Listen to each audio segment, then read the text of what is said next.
అండి.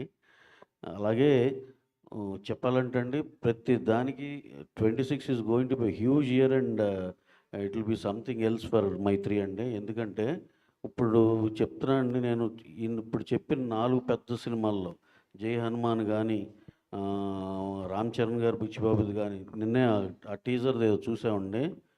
అసలుకి ఒక్క షాట్ కోసం ప్రతి ఒక్కడు ఒక 1000 సార్లు మినిమమ్ చూస్తారు. దాంట్లోనూ ఒక చిన్న లెంథీ షాట్ కోసం ఎక్స్ట్రాడినరీగా వచ్చింది. ఆ సినిమా గానీ, అలాగే 'హనూరావుపూడి' మధ్యాహ్నం ఏదో రష్ చూస్తుంటే అసలు వితౌట్ ఏది కొన్ని ఎమోషనల్ సీన్‌లు అయితే అతను స్క్రీన్ ప్లే గానీ, ఇది గానీ ఇట్ ఈస్ సంథింగ్ ఎల్స్. అలాగే 'ప్రశాంత్ నీల్ ఎన్టీఆర్' గారు నేను ఆల్రెడీ చెప్పినట్టు అదొక ఇంటర్నేషనల్ సినిమా. అది అసలకి మీరు ఏ స్టాండర్డ్స్ ఊహించుకున్న దాన్ని దాటి అది ఇంకో వేరే level.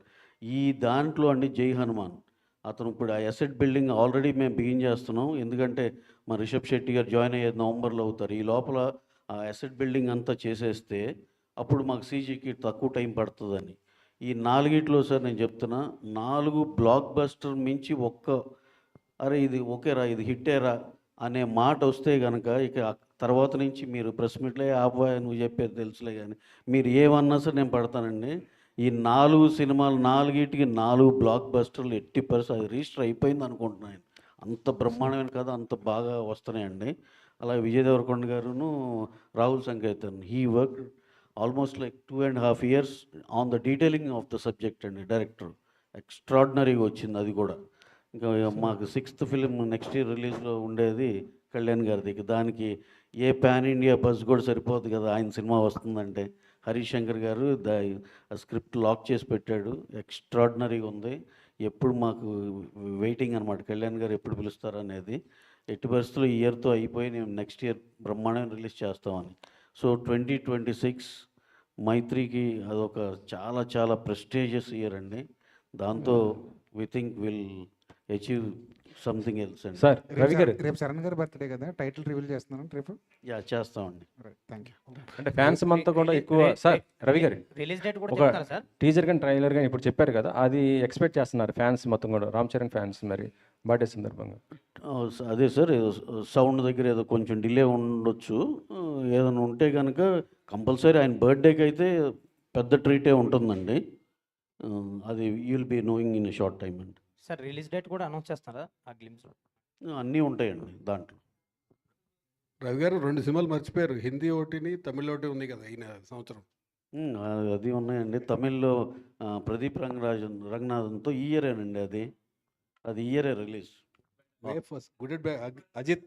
Good bad ugly Jaat ఈ ఇయర్ రిలీజ్. నేను he was asking me about 2026 కాబట్టి అండి.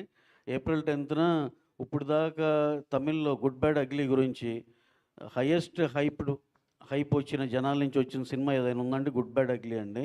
We're expecting opening day all records దాటిపోద్దని. అక్కడ మేము ఇక్కడి నుంచి కాదు, తమిళనాడులో మా వాళ్ళందరూ డిస్ట్రిబ్యూటర్స్ వీళ్ళందరూ చెప్తున్న మాటలు అయ్యి. అది that is going to become the biggest opener in entire Tamil industry అని చెప్పి అందరు నమ్ముతున్నాం. That will be humongous. And Jaat గురించి చెప్పాలంటే ఇందాక ఆర్మాక్స్ సర్వే ఏదో చూస్తే minimum it is going to open with around 15+ something అంటున్నారు. అంటే ఆ రిలీజ్ టైంకి వచ్చేపాటికి 20-25 కోట్లు ఓపెనింగ్ తీసుకునే ఛాన్స్ కూడా ఉందండి హిందీలో. So it will become another big film అని అందరూ నమ్ముతున్నాం. సో ఇందాక ఆన్సర్ 26కి అండి. ఇప్పుడు మీరు గుర్తు చేసింది ఏప్రిల్ 10th రిలీజ్కి. ఈ 3 సినిమాలు Robinhood, Jaat, good bad ugly 3 చాలా గట్టిగా కొడతామని మా నమ్మకం అండి. ఇక తర్వాత మీ దయ దేవుడి దయతో భవిష్యత్తులో వేరే లాంగ్వేజ్ కూడా చేసేట్టున్నారా? వేరే లాంగ్వేజ్, అదర్ లాంగ్వేజ్, ఇంకా అదర్ లాంగ్వేజ్ నుండి హిందీ, తమిళ్ చేస్తున్నామండి. ఇంకా మలయాళం కూడా ఏదన్నా 1 ఏదో వస్తున్నాయి చూడాలండి. అంటే అన్నీ మన కంట్రోల్లో ఉండే సినిమాలు చేయాలని చూస్తున్నాను. రోజుకి 4-5 ప్రపోజల్స్ పెద్ద పెద్ద రకరకాల ఇండస్ట్రీల నుంచి వస్తూ ఉన్నాయి. కానీ మనకి ఎక్కడ కంట్రోల్ ఉండి ఏది ఉంటుందో అంతవరకే సెలెక్ట్ చేసుకోవాలని చాలా చూజీగా ఉన్నామండి. నితిన్ గారు, హాయ్ అండి, my self Hemamali here. Hi.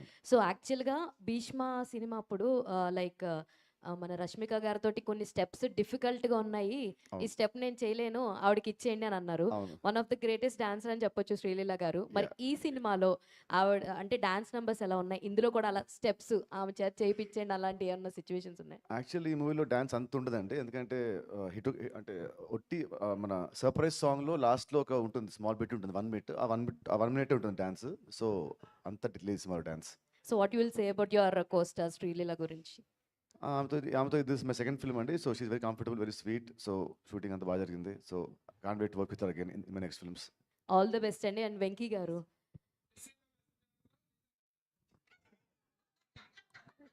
ఇలాంటి డౌట్లు వస్తాయని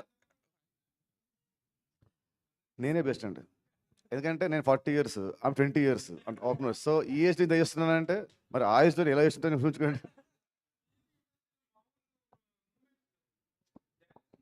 you are also one of the celebrity star. చాలా సినిమాలు చూసాం, అది that is the reason I congrats. ఊరికే వెంకీ గారు ఇక్కడండి. రాజాంప sir last time okay press మీట్లో మాట్లాడుతూ నన్ను ఎవరు రికమెండ్ చేయట్లేదు, నేను రికమెండ్ చేసే క్యాండిడేట్ని కూడా కాదు అని అన్నారు. దానికోసమే పద్మశ్రీ లిస్ట్లో ఆయన పేరు చేర్చండి అని డైలాగ్ పెట్టారు ఏంటండి? అంటే రికమెండేషన్ ఉంటేనే పద్మశ్రీ అవార్డులు వస్తున్నాయి, నేను ఎవరి దగ్గరికి వెళ్ళట్లేదు, రికమెండ్ చేయండి అని అడగట్లేదు అని అన్నారు, బాధపడ్డారు నాలాంటి నటుడికి రావట్లేదని. అందుకోసమే మీరు ఆ డైలాగ్ పెట్టాల్సి వచ్చింది. యాక్చువల్లీ నేను అది వెళ్ళలేదండి. ఇప్పుడు మీరు చెప్తేనే తెలిసింది నాకు. అది నేను ఏదో సరదాగా ఒక సరదా సిచ్యువేషన్లో పెట్టాల్సి వచ్చింది, కానీ అది కనెక్ట్ అయిందని నాకు తర్వాత తెలిసిందనమాట.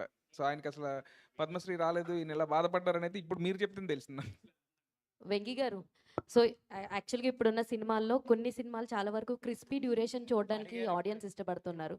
ఈ సినిమా టోటల్ డ్యూరేషన్ ఎంత ఉంది, అండ్ అదిదా సర్ప్రైజ్ సాంగ్ ఎంత హిట్ అయిందో ఆడియన్స్ స్క్రీన్ నుంచి బయటికి రాగానే ఇదిదా సర్ప్రైజ్ అని ఫీల్ అయ్యే మూమెంట్ ఏముందంటే ఏం చెప్తారు? మేడం లెంత్ గురించి మాకు చెప్పమాకండి. 3 అదే. hours 20 minutes పుష్ప చేసాం. పుష్ప చేశారు.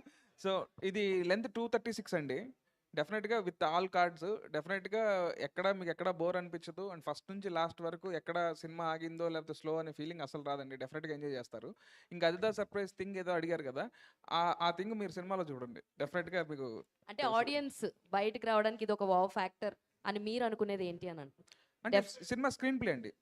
Screen play and entertainment. All the very best. Thank you so much అండి. వెంకీ గారు అడగొచ్చాను. మీరు భయపడకుండా అడగండి.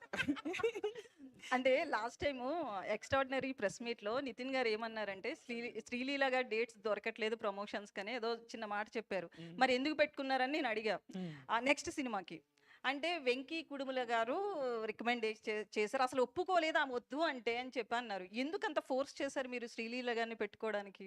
అంటే ఫోర్స్ ఏం లేదండి. ఆయన మామూలుగా ఏంటంటే మీరు మీరు మీరు ఓహో, బాగా పగడబందీగా ఉన్నారు మీరైతే. ఓకే, ఇప్పుడు ఆనెస్ట్ పాడ్కాస్ట్. సో నాకేంటంటే సినిమా ఎప్పుడైతే రష్మిక కాదు శ్రీలీల అనుకున్నప్పుడు నాకు క్యారెక్టర్లో బాగా ఈ క్యారెక్టర్ ఏంటంటే అండి యంగ్ కొంచెం ఎనర్జీ కూడా ఉండాలన్నమాట. సో నాకు లీల అయితే చాలా బాగుంటుందని అనుకున్నాను. సో అంటే తన క్యారెక్టరైజేషన్ కూడా ఎలా అంటే టాలెంట్ ఉండడం ఒకటి, టాలెంట్ ఉందని ఊహించుకోవడం ఒకటి. సో సెకండ్ కేటగిరీ అనమాట. సో ఫన్ జనరేట్ చేయడానికి చిన్న ఆ ఎనర్జీ ఉంటే బాగుంటుంది అనిపించింది నాకు. తెలుగు అమ్మాయి, సో శ్రీలీల, సో అలా. సార్ రవి గారు, ఇందాక మీరు 26th అంటే ఇప్పుడు ఇంట్లో నాన్న సినిమాకి వెళ్ళొద్దు అంటారండి, వెళ్తాం. అన్నయ్య క్రికెట్ ఆడొద్దు అంటాడు, వెళ్తాం. సో అలాగే ఈయనన్నా కూడా నాకు ఇంకా ఫ్యామిలీయే కాబట్టి ఇప్పుడు ఎందుకు అని అన్నా కూడా లేదు ఆల్రెడీ మనం చేస్తున్నాం కదా మళ్ళీ ఇమీడియట్గా ఎందుకు అని అంటే లేదు అన్నాను. అండ్ ఇప్పుడు నాకు ఇంకొకటి ఏంటంటే ఏదన్నా లైఫ్ లైన్ ఎవరంటే బిగ్ బాస్ రవి గారు అనమాట. సో రవి గారు కూడా అన్నారు అని అంటే ఆయనతో మాట్లాడితే ఆయన కూడా కరెక్టేనండి అని అంటే. సార్ రవి గారు, ఇందాక మీ సినిమా లైనప్స్ గురించి చెప్పారు కదా, అయితే చాలామంది ఫ్యాన్స్